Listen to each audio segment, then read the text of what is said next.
Այս ասուլիսի ընթացքում ես կներկայացնեմ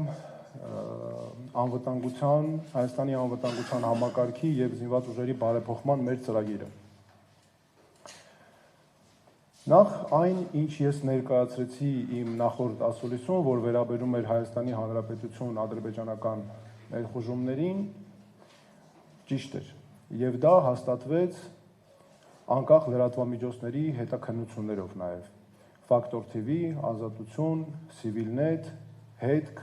և նաև անկախ լրագրողների հետաքննություններով, օրինակ Թաթուլ Հակոբյան։ Դրանով մենք ապացուցեցինք նաև, որ Նիկոլ Փաշինյանը և քաղաքացիական պայմանագիր կուսակցությունը, այս իշխանությունը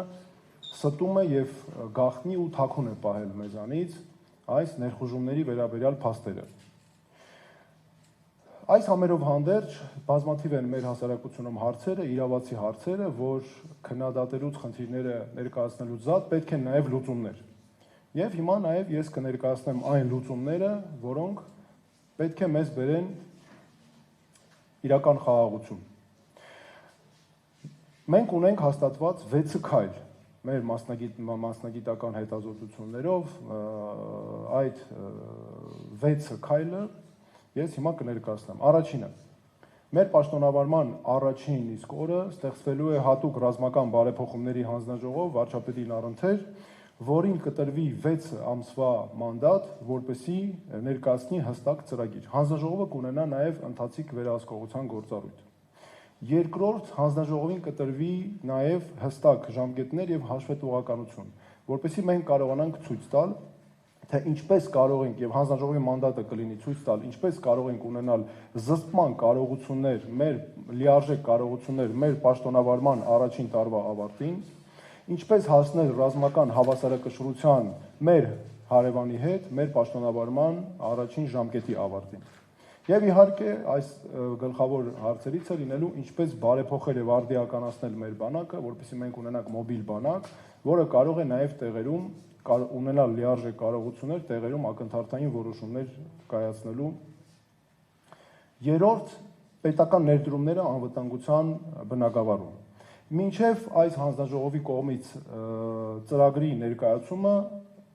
անհապաղ փոփոխություն կարվի օրենքում և օրենքի մակարդակով կամրագրվի, որ բանակի ֆինանսավորումը և մեր պաշտպանական ծախսերի ֆինանսավորումը չի կարող լինել ՀՆԱ-ի 8%-ից ցածր։ Սա նշանակում է, որ մեր պաշտոնավարման առաջին տարվան հաջորդող տարուց սկսած մենք բանակի բյուջեն կավելանա 1 միլիարդ ԱՄՆ դոլարով։ Դրանից բացի այս գումարից $500 միլիոն, այսինքն կես միլիարդ դոլար կուղղվի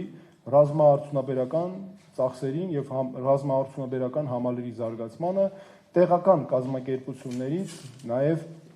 տեղական կազմակերպությունների զարգացմանը խթանելու նպատակով հենց դրանք կուղղվեն այդ կազմակերպություններին։ Իհարկե մենք զուգահեռ կունենանք նաև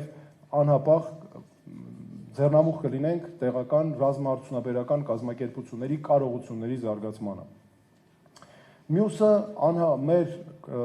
անհապաղ քայլերից է լինելու համապարփակ անվտանգության համակարգի իրագործումը, ներդնումը և իրագործումը։ Սա նշանակում է, որ ճգնաժամային իրավիճակներում մեր երկրում կհաստատվի համակարգ, որը ամբողջությամբ երկիրը սկսում է աշխատել պաշտպանության համար։ Կառավարությունը, այսինքն պետությունը, մասնավոր հատվածը, տնտեսությունը, քաղաքացիները հստակ ունենալով դերաբաշխումներ աշխատում են հանուն երկրի պաշտպանության։ Սա չի նշանակում, որ բոլորը զենք են վերցնում գնում են բանակ իհարկե, սա նշանակում է, որ ամեն մեկը գիտի հստակ իր դերը և իրականացնելու է այդ դերը, այլ ոչ թե զբաղվելու է ինքնագործունեությամբ կամ ստիպված լինի պետության կառավարման որևէ քաղաքականության բացակայության պատճառով մարդիկ ստիպված են լինում իրենք ուղիներ որոնել, որպեսզի օգնեն մեր բանակին, օգնեն մեր պաշտպանությանը։ Եվ օրինակ կարող եմ բերել, օրինակ պետությունը պետք է հստակ հաշվառված իմանա, ասենք որևէ քաղաքում կա օրինակ ենթադրենք կոշիկ կարելու հնարավորություն ունեցող կազմակերպություններ կամ հացի փուռ ենթադրենք եւ նրանք բոլորը պետք է հստակ ծրագրված իմանան, որ օրինակ ճգնաժամային իրավիճակներում կամ աստված չանի որևէ պատերազմի ժամանակ նրանք բոլորը միանգամից ձևափոխում են աշխատանքը եւ աշխատում են արդեն հանուն երկրի պաշտպանության։ Քայլ 5-րդ. ճշմարտություն եւ պատասխանատվություն։ Մեր իշխանության գալուց անմիջապես հետո հրապարակելու ենք երկու կարևորագույն զեկույցներ։ 2016 թվականի քարորիա պատերազմի վերաբերյալ ազգային ժողովի քննիչ հանձնաժողովի զեկույցը, որն այդպես էլ չհրապարակվեց, եւ 2020 թվականի 44-օրյա պատերազմի վերաբերյալ զեկույցը։ Ակնհայտ է, որ հատկապես 2020 թվականի 44-օրյա պատերազմի զեկույցով այս իշխանությունը փորձում է թաքցնել իր ձախողումները, մեր հասարակությունում կան բազմաթիվ հարցեր, եւ այդ հարցերի մեր հասարակությունն ունի իրավունք ստանալու այդ հարցերի պատասխանները, եւ մենք դա լիարժեք կապահովենք։ Մյուսը 6-րդ կետը խելամիտ սահմաններ եւ թվային պաշտպանություն։ Մենք զարկ ենք տալու ժամանակակից բանակի կառուցմանը, ժամանակակից տեխնոլոգիաներով, մարդկային նաև ներուժի հնարավորինս նվազ ներգրավման, բայց լիարժեք սարքավորումների, արհեստական բանականության, նաև սարքավորումների օգտագործման։ Այստեղ շատ կարևոր է բանակի հետախուզական կարողությունների զարգացումը, որը մենք պետք է շեշտադրենք անպայման, որպեսզի նաև դա անվտանգության համակարգի հիմքերում լինի։ Մեզ համար անհրաժեշտ է, որպեսզի եռաշերտ համակարգ այստեղ գործի։ Ավտոմատ վաղ ազդարարում եւ ավտոմատ հայտնաբերում, իրական ժամանակում ազդանշան եւ արագ արձագանք։ Սրանից զատ մենք նաեւ բնականաբար բարձրացնելու ենք մեր զինվորականների նկատմամբ վերաբերմունքը եւ արժանապատիվ վերաբերմունք, որ ոչ թե սպան դիտվի, ինչպես այս իշխանության օրոք է, զինվորականը սպան դիտվի որպես բեռ, սոցիալական բեռ, այլ մեր պետության կարևորագույն հենասյուներից։ Եվ առհասարակ սա պետք է լինի մեր բանակի նկատմամբ վերաբերմունքը։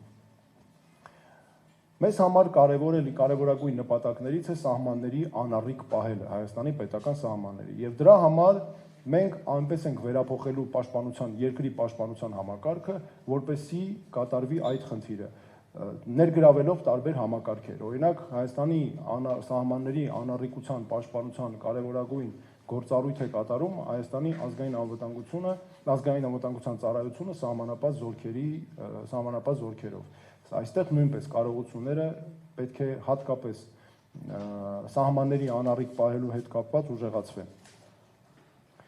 Այս ամենը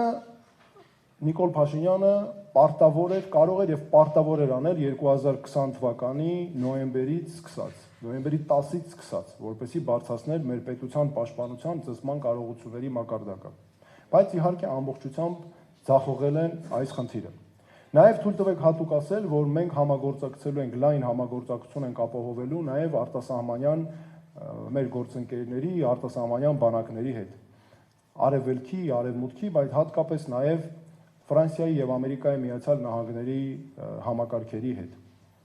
Մենք ապահովելու ենք նաև լիարժեք համագործակցություն մեր Սփյուռքի հետ։ Մենք բազմաթիվ Սփյուռքի հզոր հայրենակիցներ ունենք, մարդիկ ունենք, որոնք աշխատում են որպես փորձագետներ բանակի ռազմական հարցերի կամ անցել են օրինակ արդեն թոշակի, բայց իրական բարձրակարգ մասնագետներ են, մենք նրանց նույնպես պարտադիր հրավիրելու ենք, եթե պետք լինի նաև վճարովի համակարգով իհարկե, արտասահմանյան նաև խորհրդատուների աջակցությանն ենք դիմելու։ Եվ նաև այստեղ է, սա եւս մի ոլորտ է, որը Նիկոլ Փաշինյանի հակասփյուռքյան քաղաքականության պատճառով նույնպես ձախողված է եւ հնարավոր խանգարում է, հնարավորություն չի տալիս, որպեսզի մենք լայնորեն ներգրավենք մեր Սփյուռքի հայրենակիցներին նաև այս հարցերին։